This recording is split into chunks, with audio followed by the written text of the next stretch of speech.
a Fally Ipupa champion d'Afrique et des Oyo, il y a Fally Ipupa champion d'Afrique et des Caraïbes. Imagine que en 2009, titre wana ya champion d'Afrique et des Caraïbes azwa kango.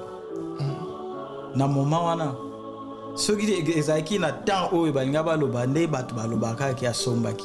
Or na temps wana pensée ya ndenge wana na ba 2009 ezalaka te et puis capacité wana ya okende kozala ta na ba mbongo moko boye oyo akokaki kosomba titre wana ezalaki te. Alikaki. Ouais. Ok. Décolanda était d'abord si nous non voilà pour l'orchestre. L'île Coco vient à biso Rambo. On fait ça pas l'île Coco. Pepe na pepe te tala spenanga. Au moins vient na ngotani evolo. Yesu go songa na pepe evolo ba bengena. Donc c'est liga ou liga motema mabe nem so ba fils of $50 lo babo kinabo. Ngana suka na gentleman. Viens à ça na hypocrisie. Tout le monde sait que Moutati quand il a défaut on va faire c'était pas image ça. Qu'on fait sombaye. Il y a un Anelka transfert le plus cher. Lui c'est Anelka, le transfert le plus cher de l'histoire du foot et de la musique en Afrique, c'est lui. Et puis maintenant nous avons sous vérité. À côté de la vidéo il y a 17 ans, azo faire na makamba lelo. Bato ba kotala mo bana mito ba ko ba mo na oui les amis noirs. Mututu azana mutu mo akumi ça il y a 20 ans. Mais le nom de ça, c'est une raison comme ça a été. Tu es d'accord avec moi? Tout à fait d'accord. À ça, le parcours, c'est très important. Ça nous a fait plaisir. Le parcours, comment est-ce que la traçabilité. Et puis on a confirmé que papa m'a dit a bénéficié par rapport à proposer bien gado qui m'a. Et puis ça a fait en sorte que toi, comment est-ce que comment qui moi n'habite là, musicien. C'est vraiment une très bonne chose. On n'a jamais au foot la pas un moto. Et bien que n'en est pas photo, pas finir bateau. Non. On a un moto. Pour le Bela, hippodrome de Vincennes. Je vous avais dit que je suis le seigneur et chef de guerre. Tala Sikoyo, Ndenge Lil Coco, Akeko Sala, émission Mobimba Ponanga. Émission dédiée à Alexis Wechi. Émission pour répondre Alexis Wechi. Ma page, ma page va communion au Kofi Olomide Mikitisi jusqu'à point il y a qu'on répondre Alexis Wechi Warrior tout ça. Et comme Mikitisi na minute on est na zaboé na ndenga mabete na l'équipe banzemba Kofi na succès. Et puis nazo dévoiler nyonso oza machiavélique ozo bongisa na miso bato. Ils ont choqué, on a choisi de répondre. Et puis, Netilelo, par exemple, dans Congo Kinshasa, tant Bogota la analyste, Bogota la tout puissant. Il y a Internet dans minute o, dans ma cambo musique, na tina mamba deux épaules, là théo mutumora droga qui, o mutumora sala kibo, o ba lesbienne mo ba kenda ki kumna, o ba zongo sa kibo. Té dans ma cambo musique. On voit directement Alexis Wechi. Batios bakima kima kina ba TikTok bakina na bango na makambo zangati na biso to tikala na l'essentiel. Lil Coco, il faut répondre. Azolela lela. Oyaza kokote. Oyaza pepete. Kutuba tuba mi kolone baza. Papa, muta 68 ans yoza kokote. Muta 68 ans. On va expliquer biso à kokote. Non, c'est faux, c'est archi faux.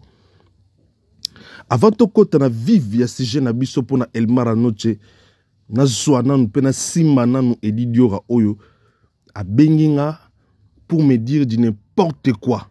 Malheureusement pour moi, n'a intention ya ko enregistrer batouté, je n'ai pas comment on appelle ça cette application, ce pas ça l'année pour m'enregistrer batounga na bien vraiment té.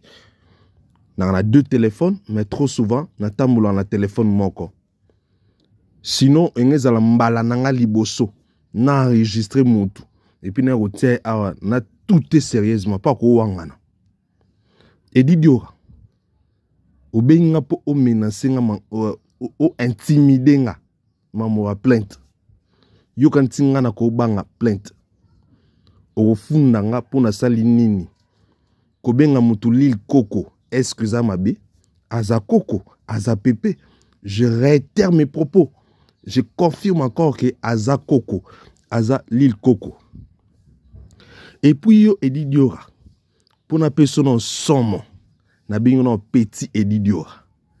Petit Eddie Diora. Yo oza mutu moko il fallait au penser na vie non. Yo ba loko to ndenge nini.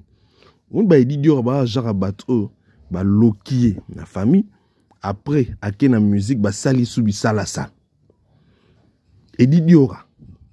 Est-ce qu'un directeur de son état à cause d'un étio yo na ebisa kyoke soki otali vie oyo Eddie Badiata menaka il faut payer sa kokanda so tali nenge directeur est victime azala ndenga voyageaka ndenga sala mamnae ndenga vivaka yo Eddie Diora il faut payer sa kokanda pour boa poste moko et puis bino boyaka beaucoup plus awa pour no ebisa biso ke bino bo sala fali boy patron na bino za patron fali o sala bazong sabe normalement il fallait bino zala bien ko le kabato ba o sala pas fali soki patron na bino yende mta sala fali azala o azala lo ki ana mbongo ko le kabato tout et dit Diora ngana ko zo en charge du 1er jusqu'au 30 ozole ba fufu no mi nene ningo linga kalibu zo vimba kakaka nako zo en charge on no dépense militaire dit yo dema pa mine na kare na mwa malatongo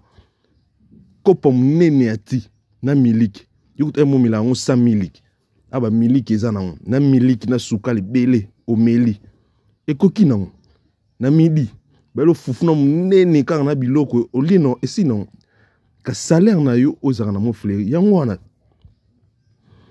wana tu ne peux pas passer tu ne peux pas m'appeler pour m'intimider monsieur petit nanga yoko benga ngate o intimider nga monsieur Eddie Diora ngam na tindi bino bo répondre nga na lobby vérité azamukolo et puis to respectaka to tsaki na place na yo moni biso to fingi kuna yo moni biso to aneti bino botindaka bato ba finga obo pusaka nga na koma jusqu'à na point que na ya na gangela bino po bo pekisa bango batika biso makamoni zarate to lobby vérité l'île Coco na émission akosi bavar ebimi ekangie akosalelanga émission mbang papa pimboma pa lobake o eza na momba kala soki mutu makumisa mutu na 17 bozon sango lelo ki azane pepete ngam na tindaki tanga sokolaki alata kende mission yo directeur ya production ya marketing ozaki wana pono pekisa ke to baki boss eza idée bien te ya ko répondre Alexis comme nous bomo nga mutamuki oboye bateke mutamuki onda tsaka bino ka mal à l'aise ya ngai yo biteki nga na leki na ba journaliste na bino ska boki na ba émission na leki bango na minute na mpifo boye bien honte Eddie Diora gare à toi arrête de m'appeler pour me dire de n'importe quoi sobe yo sobe au changea qui voit sobe dans ezalamba la souka bino botindi batu dernièrement ba finga batu ana ba kombo biso to ça la critique à musique nous on parle que de la musique to finga batu te so bioza l'île Coco koza Coco kombo l'île Coco et ça le succès faute na ngata nga na eba na ngata ko ça la succès bongo nga yelinga na mutu na lobi mama l'île Coco na eba te ko ça la succès bongo na yeba kite ko sala succès bongo mama l'île Coco wana Eddie Diora yo je te rappelle na kozoyo en charge ma kasi au foot la studio à $80 na ipen na loba qui ont déjà la fois passée au vana kana annexe na sima ya Patrick Beckham ba mi komiso sku Patrick Beckham a foot ané le pont mobima pona maora venae au foot pété bonga pona foot le studio à $80 kasina olimbana nga pona zo en charge Eddie o kasina olimbana kutu nga soko mi pa nga ozala bien koleka kuna ponga na olinga te na ko supporter te na mona un père de famille a souffraka makasi neti yo souffraka kuna donc intimidation à la con ezala mbala suka directeur marketing a kwanga na makayabu directeur marketing a loso na madesu yo ozaka directeur marketing bana ndenge no ko nosoma ba KS na ba brique directeur marketing akomane ko kinosoma ba makayabu akomane ko bazikida osoma ba sac ya matungulu ba tomate ba ndembi e koma bongo ndenge nini. Est-ce que bisara batu ki mtu sala provision ya mofleri? Est-ce que bisara batu yende mtu ki no sala provision ya ndako ya ndisi mon ex? Est-ce que bisara ngo batu oyebi ba pri ya sac ya matungulu nazo biso o diskita pe awa oyo kata sonite libongo est-ce que bateka mbisa ka oyebi mbisi nyonso ya forme tout loko avie na biso linga kolia mbisi bablo frais oyebi ko ndela maluku ko somba mbisa mai et ça la kata son vanda réfléchir mi lobela na yaka na ngai loko la directeur en marketing na komi bo ndenge nini na komi kolamba ba fufu bo ndenge nini. Et puis ndenge nini salaire na nga soki ezebele fo suka na ba $150 ba koma ko remplacer na place ba fufu po yo pena to mona batika ko fufu lia ndengo lingi batanda pena ba bulu wana ba kiparate lokwa yo mutu kino somba fufu ba comprena pena en tout cas côté wana vie en tout cas à solo lo bien a comprena que ça la musala makasi ba fufu yo mutu kino sombaka ba ndembi yango ba matungulu yango ba tomate na ba pilipili yango mutu kino ko sombaka atikela yo ozala libre olia fufu na yo convenablement mutu soki akoli fois sepela avoir l'âge lokola Koffi Olomide c'est une grâce, c'est une bénédiction. Eza âge oyo yemoka lobi batebeli bakoma kangote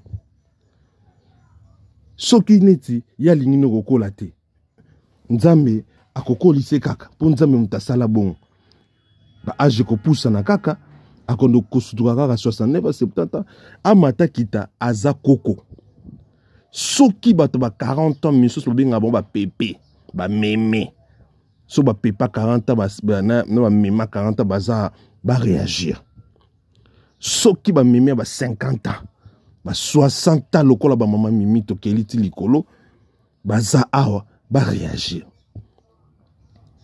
Pourquoi ba mona kango honneur? Pourquoi ba sepelaka nango? Yozo linga to zala kaka âge moko. Soki ba kitaka âge, mais vena biso lil koko anga kita âge. Soki ba kitisaka âge, mais vie lil koko alinga ka kitisa âge. Et puis et tomba bien. Biso directeur na biso komne Edi, ya bino pe komona ye Edi. Donc, il faut révolter yo. Et révolter yo. Yozo le kanate vozo banga tozo sepelo kumisa ke patron. Ye muta plaki sende lo baka la fois passée. Au jus d'orange mbala liboso amela. Au café au lait mbala liboso amela. Tondimi na biso. Parce que yo mutozo ça n'est pas millionnaire, milliardaire, Bill Gates, Elon Musk. Nengenini. Bokonono ezabongo. Est-ce que salaire nous a ba fufu? Est-ce que folia ka fufu belé bon ne po sepela? Tala edi non pe so conseil. Via mutu suki na fufute. Via mutu e suki na fufute edi.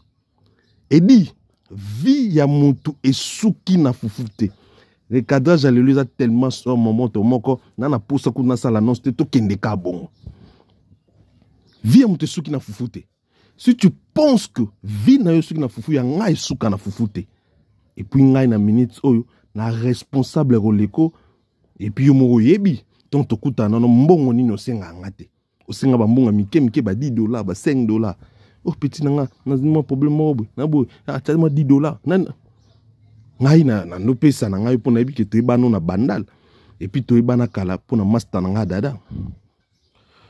Et aujourd'hui tu oses m'appeler yo obosen mambo yebisanga ton to kutananga na photo gi wana ton nga na sama mapoto nanga na bani sama mapoto deux fois to deuxième fois na kokanga photo format Schengen na kutana na yo et puis na sima na ona mona vesi po jazaya heureusement na mibimela na nga po lil koko ayaka na ndisi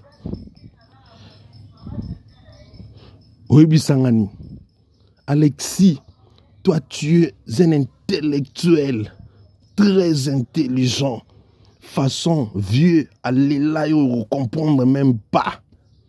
Ah, tchanase boma motoko, tchanase, naibisi, na boma moto na nini, parce que biso, tolobaka vérité, eza makambo musique. Nous, on parle que de la musique.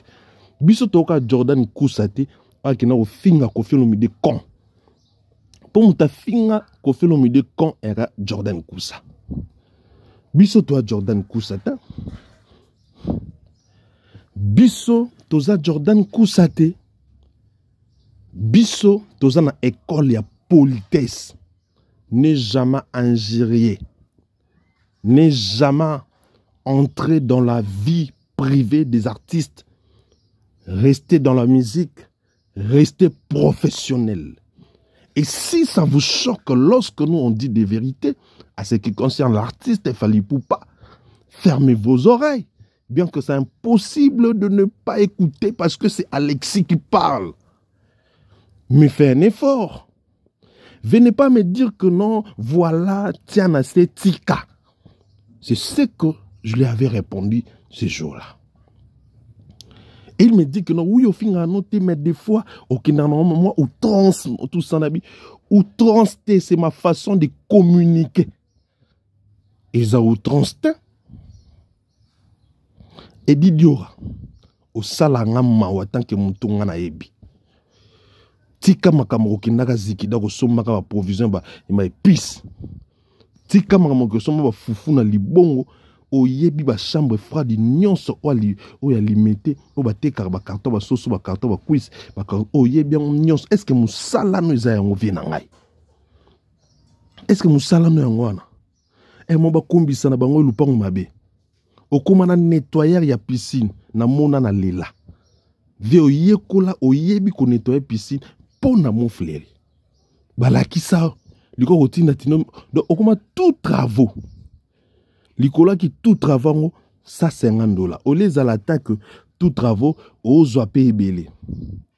Tant na sili qui na lobby, na dévoilé conditions de vie no kuna, ba créer le moins qui coucou mon boloko à bureau, ba paye sopo et bimane toi directeur ya solo. Yebi ça ce directeur ya production au salaka nini. À part mbongo yozo na maboko pour ça la makambo ya kambonga ba course ya ndako na ba jus na ba vitalo que nous sommes vie pour vie alinga vitalo mingi na ba kazi mso masango sombaka pour na ba payo bayaka bisika olwa pio lia kamive so na okosmo ba saka fuli mo $30 okosmo ba carton so li mo $20 okosmo ba épice na zikida oli mo $10. On se trouve vraiment $50 chaque fin de mois, $150 salaire et Roberto Badé ça. On comprend que pourquoi foutre à studio à $80. On comprend. Et puis on comprend pourquoi Chokakanga au betanga ba matolo pa ma soto kuta na.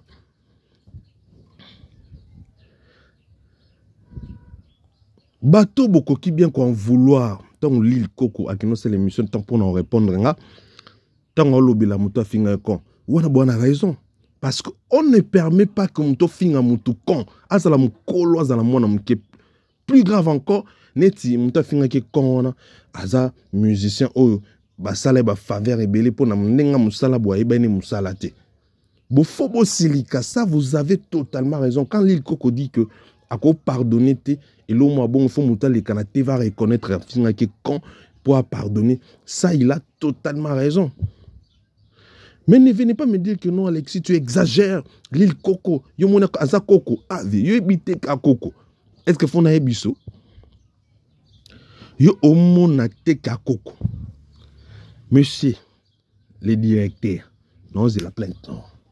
Nazo zelango. Et il y a comme ça, au Lukasoki au samba nini kuna. Au Lukasoki au samba nini kuna. Soki koloba nini. Bino mema ba impoli ebele na poto. O ba mankaka batu nyonso bakipakate. Mono bakali po akenda poto il a fallu finga Fally toute sa vie. Il a fallu à mépriser Fally toute sa vie en touchant même sa vie privée. Killer Kiles, pareil.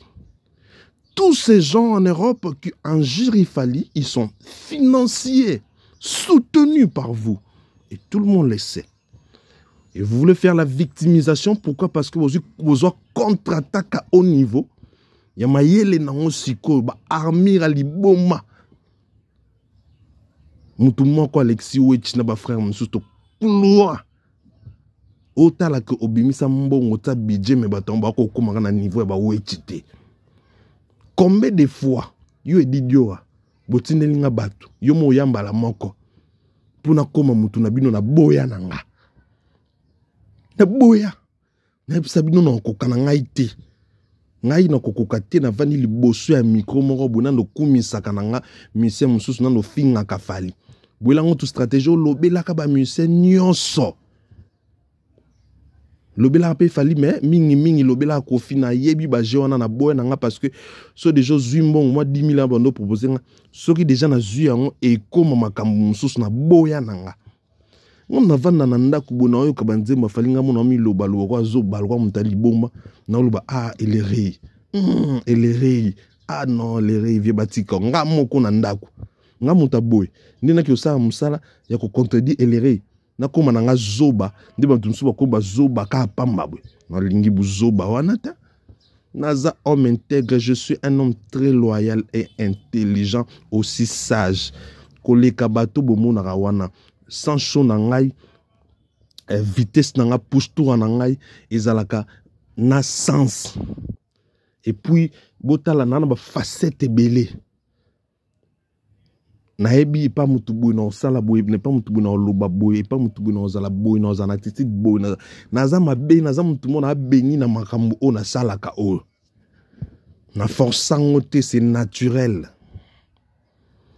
et likolo nango je suis tellement loyal que je ne sais pas commencer ya koya ko sala ba bêtise donc soki bona mutu ofo bo siliki la sérieusement et mutu finga kalili kokokon a solo la mabe on ne peut pas ko finga mutu bon ataza kon yango ya solo yo ko leka na TV to lo ba papa mukolo bongo père de famille obenge kon alobi kama mo bisolo ba son finga musicien lo ba ka faux chanteur lo ba ka bo imbate lo ba ka bo binate lo ba ka bo saboter mais ko finga mutu physique na o kon o ningwe eza bien te et il dit le quoi yoza musicien te le quoi musala ki directeur ba pe so pour sala kate et on a zo expliquer otika makambo na zonga na musala na zongela musala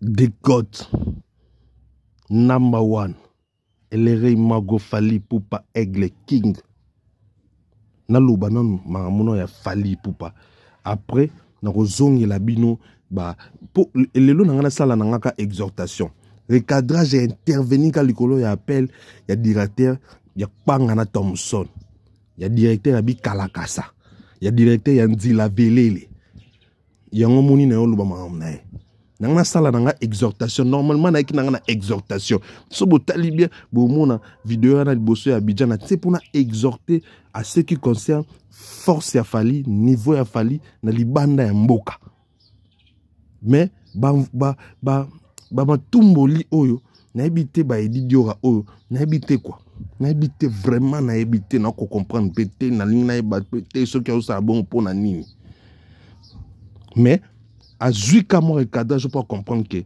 à koki ko intimider ngate monsieur tu ne peux pas m'intimider hein?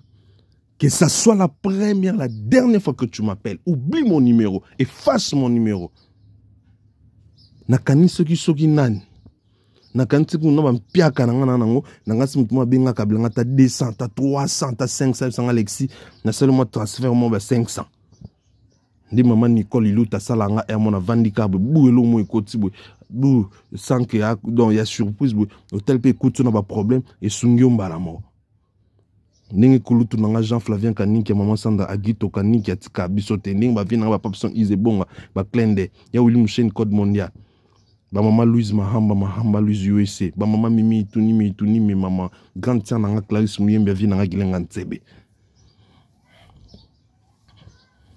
Master nanga Malonda DJ Malonda, il est toujours là. Bangonde basala nga ermo. Na mona boué, ambreyeme zangatina. Oh, monisco via comme dans niveau qu'on répond aux petits. Oh, tala, Eddie, yebingate. Eddie, tala, pour ça na mono na gangelo en face. Pour ça na gangelo en face. Ngai, pour ça na gangelo en face. Pour comprendre peut-être comme niveau nini, au pesinga kanda, pe niveau nini, appelle nous et à merdenga. Voilà. Toko tanabiso na exhortation lelo po yangonde memisi ngamba recadrage o batu bazo kokate batu bazo mela mai na tonga somo et je m'en fous et perdement. C'est ça mon objectif. L'objectif c'est de vous freiner, de vous stopper, de salir l'image ou le nom de mon artiste, mon grand frère Yaya Oyanga et les Rey Mago Fally Ipupa Aigle #1 King.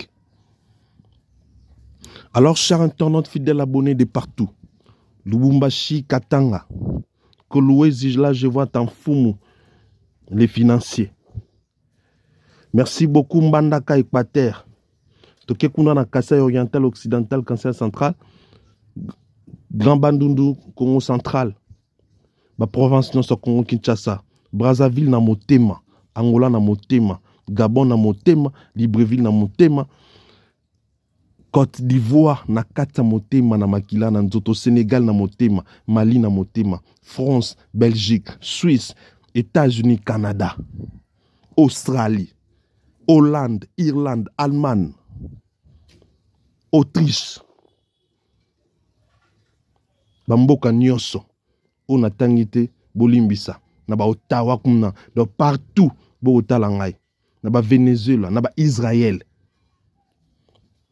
bandi kumsuba komilanga à partir abwe na ba Afrique du Sud na South Africa na mboka ba lipasa ba Mongo mboka ba Alain Poupa Lamidi King mboka ba Yannick Kini ya Rombox Afrique du Sud, Zambie, Zimbabwe, Centrafrique sobo zabo réagir ba mboka na bino pour ceux qui na bosani prochainement na tanga pour na yebi ba warrior tozalaka partout salute na bino tu bisika tu boko landanga.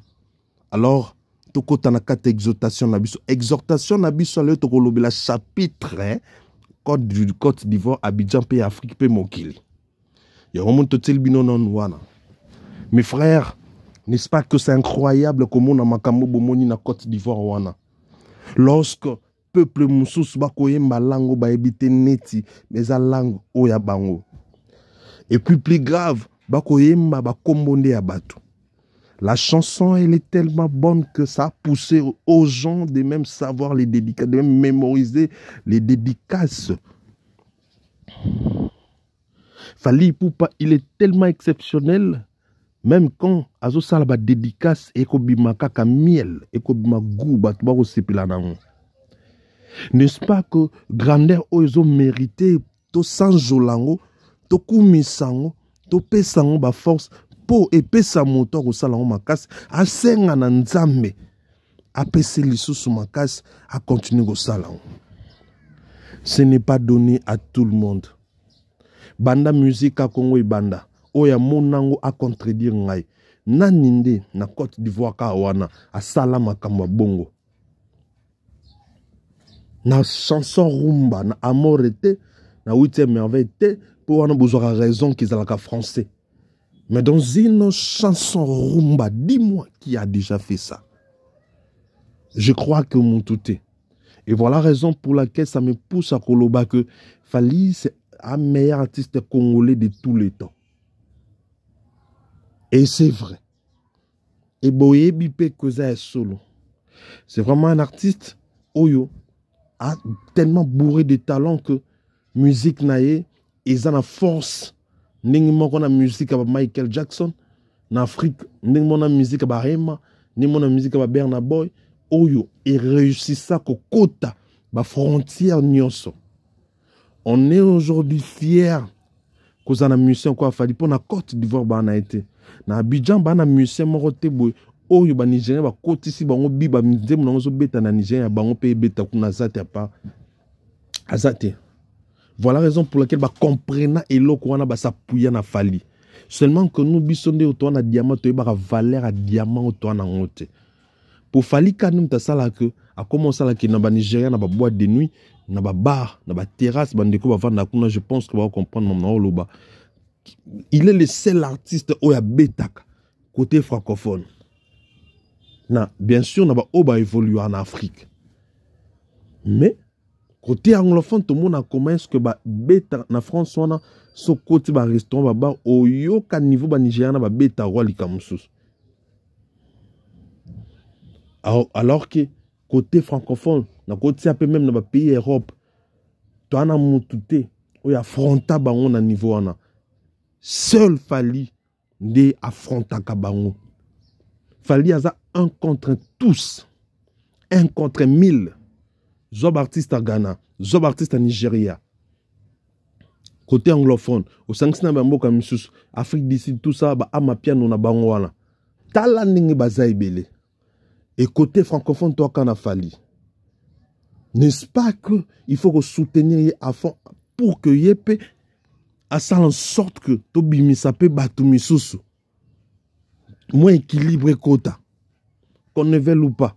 Aujourd'hui, musique anglophone, ils ont dominé Afrique, monde, Makassi. Et dans Nabiso, le seul artiste qui a dominé est Fali. Yango moni biso to adhéra à démarche oyo ya ko soutenir Fali parce que tu auras conscient na likambo wana. Est-ce que un batu bara conscient ya likambo oyo que le long na zone francophone soto talikaka. Il y aura qu'un seul artiste autococo bête la tolo autoco bimisa tant ba Nigérien ba au sal ba rage na bango. Bernaboy nous a prouvé ça. Bato bo ganga ka ba Gims banan. Fallait Bernaboy aboa ka bango. Bo ça même surpris yoye ba yam sou Bernaboy yebine pe Gims te. Bo lo baké o Gims c'est la collaboration na Lil Wayne à Futambong, c'est normal.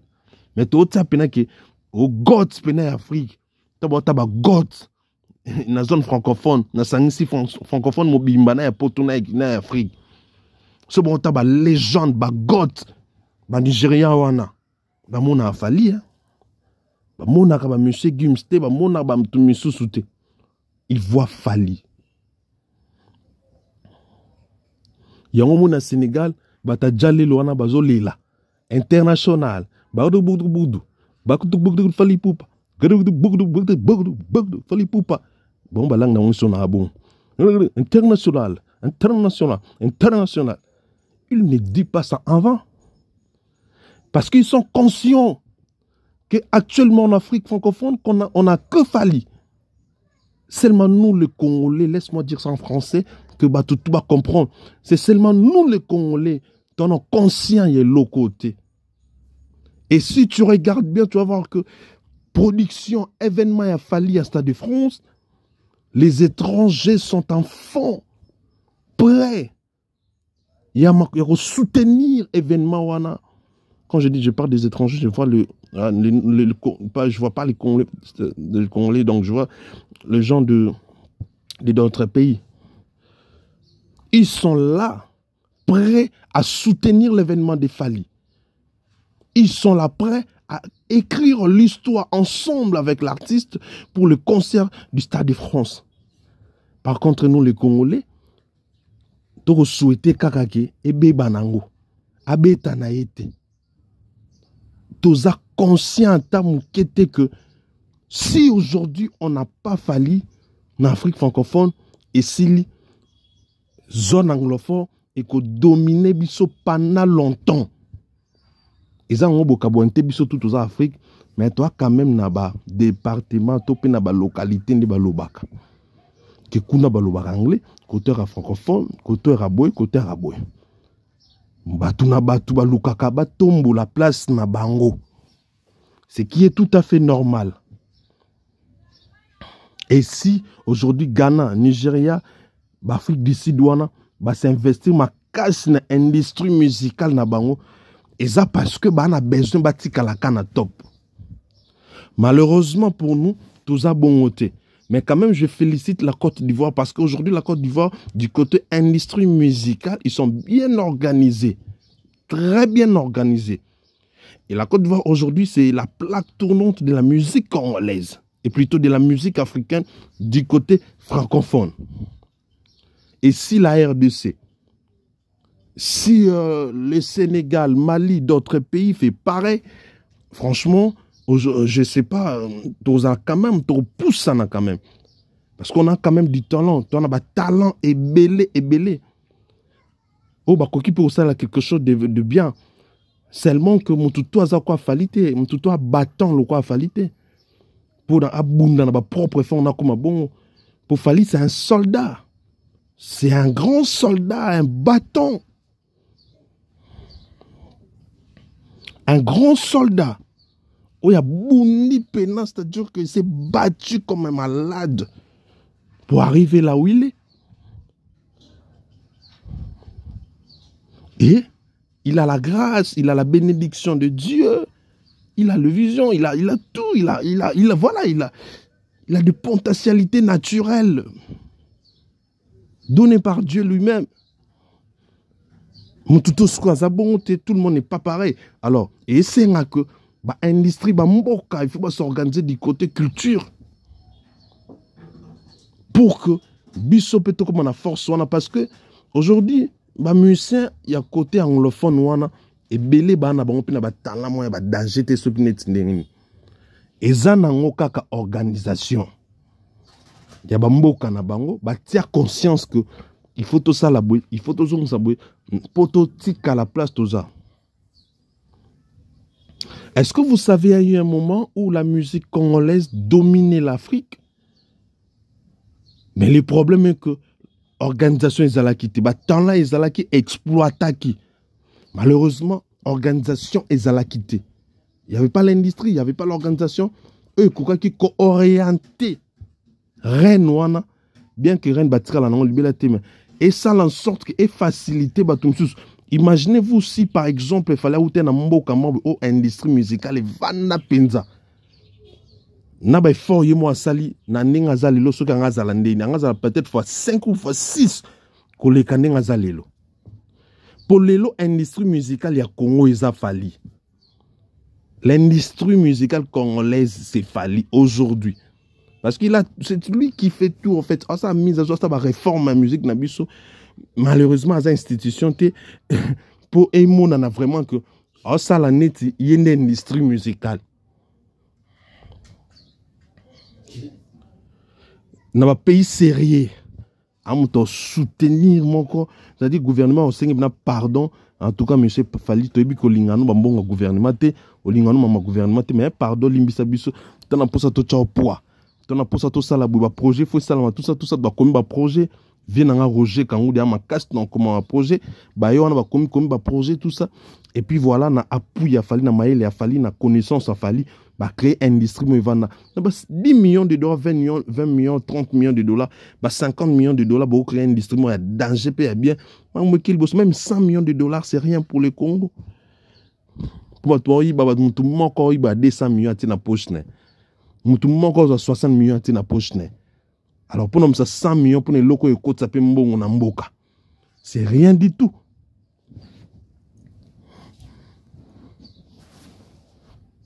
Et on a un artiste au Salisco fort boy ou trans yaye moko pour akoma place ça pour azala et si kaza il faut te soutenir, il faut te soutenir. Il y en a l'oba que soza congolais où que tu sois, tu es obligé de soutenir Fali. Tu es obligé parce que si tu aimes ton pays, que tu es patriote vraiment, partout où tu es, tu dois reconnaître la valeur ou le travail Fali font pour notre pays, pour la musique, pour la culture de notre pays. Alors, chers internautes fidèles abonnés, exhortation à Nabisu à Lelo Yangoana. Bota la image de Bomoniaki na Abidjan et les cas déjà. Comment est-ce que les gens étaient sous les heures de saveur? Et sous Karola te continue à Katilelo. Et ça, image au garda kango vraiment libella na archive na biso pour relaxer bato baroya. Et d'ailleurs on a fait la générique et émission Univers Warrior et cadrage. C'est super image. Merci à vous. Botali biso de partout. Je vous dis encore merci et je vous demande s'il te plaît de liker, de partager. C'est très important pour nous. Merci pour notre soutien. Merci pour notre assistance. Au revoir.